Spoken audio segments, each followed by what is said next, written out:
What's up, guys? It's Coach Grant with First Down Training. And today we're going to be breaking down how wide receivers can stop reaching out on their cuts to get to the depth of a route. Okay, so now this first clip we're looking at here is from a kind of an all-star bowl this past weekend that we saw here. So let's watch this thing full speed. He's going to be running a stop route, but he's going to reach for the cut, which gives an indicator to the DB and makes you not as explosive at the top of the route. So we're going to show this example, then we're going to show a good example of Amari Cooper running the route and how it should actually look. Okay, so let's watch the thing full speed. He does a great job with the release, but I think just the break at the top. Anytime that you guys are at the top of the route, fellas, and we want to reach out for the depth, the only problem is that as soon as you reach with that front foot, what happens to your pad level? Your pad level pops up, you expose that number, and that is an indicator to this DB. There's two reasons that it's incorrect. Because A, when you reach out, it's an indicator, like we're saying, but also B, when your feet are outside of your frame like this, especially this second step, how far outside of his frame, you guys are going to be not as fast, not as explosive, and you won't be able to have that quick stop on a dime that creates energy to shoot you back to the ball. The three phases of route running, we talk about it all the time.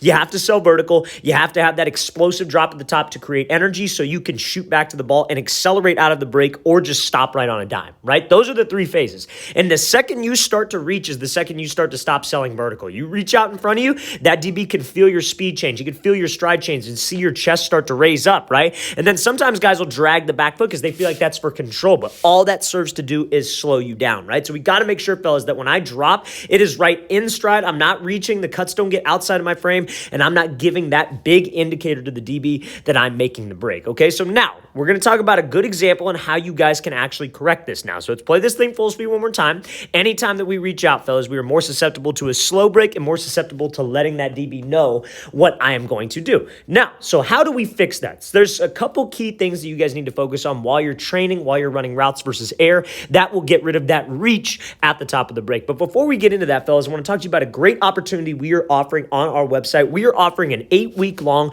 wide receiver on-field workout schedule. So what it is, it's an 8-week-long schedule for wide receivers with daily wide receiver route running, press releases, catching drills, explosiveness drills, balance drills, all the above that's going to help your game improve on the field as a wide receiver. For 8 weeks, we give you the exact exercises, names of the exercises, sets and reps, and we include an hour-long video explaining each drill, the importance of each drill, and showing a full speed example. So if you guys would like some more information on our 8-week wide receiver on-field workout schedule, check out that very first link in the description below. We'd love to get you guys on that. Let's get back to this video. So now this rider from Amari Cooper, this is so great because again, we talk about it. We're not reaching, we're breaking right in stride. There's a suddenness to his break, right? And that's what will create the most separation for me, right? So if I'm at the top of the break right here, again, got to be able to self-fade. What does that exactly mean? You got to have speed, you got to be committed with your upper half, but when he breaks this thing down, it's in stride, right? So how you can get to that based on your training is when you're running routes and there's no DBs out there, maybe you're not even on a field that's lined, you want to try to go off of steps, okay? So when you go off of steps, that helps you kind of avoid that reach out because when you guys get to that next level, when you're playing college ball, like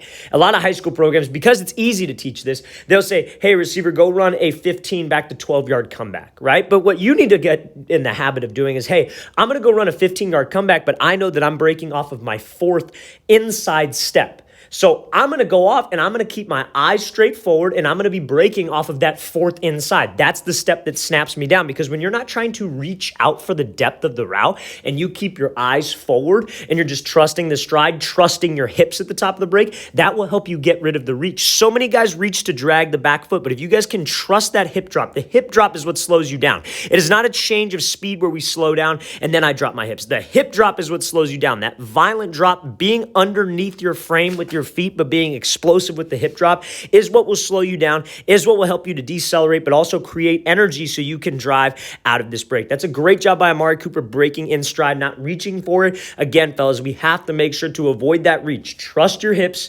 break in stride, and when you are training, try to go off of steps with every single movement that you do, especially when there's no DB out there. When it's press coverage, it's a different scenario, right? If it's press, a lot of guys teach, hey, you got to just go get to the depth, go get to a landmark, right? Because it's tough to think about steps when you're in that press coverage in a live game situation. But when you got no defense out there, no pass rush, no DB trying to get hands on you, everything you do should be off of steps. I'm talking about drill work too. Like if I have some cones set up where it's like I'm making breaks where I'm like snapping down, coming around, it should be off of a step. Like, hey, my second outside is where I'm going to break around that cone. Just to get you used to that break in stride, get you used to having those feet underneath your frame and not reaching out for that specific step. Let's watch the thing again, full speed one more time. Great job by Cooper getting separation, snapping down right right in stride and then getting out of this break. All right, guys, we want to thank you for watching. I really appreciate it. If you guys have any questions at all, don't hesitate to leave those in the comments section below. Get back to you as soon as I possibly can. Always appreciate the feedback from you guys. You help me come up with new ideas every single day to fuel the channel, so I 100% appreciate the feedback. And again, fellas, if you would like an 8-week wide receiver on-field workout schedule, check out that very first link in that description below. I'll see you guys next time.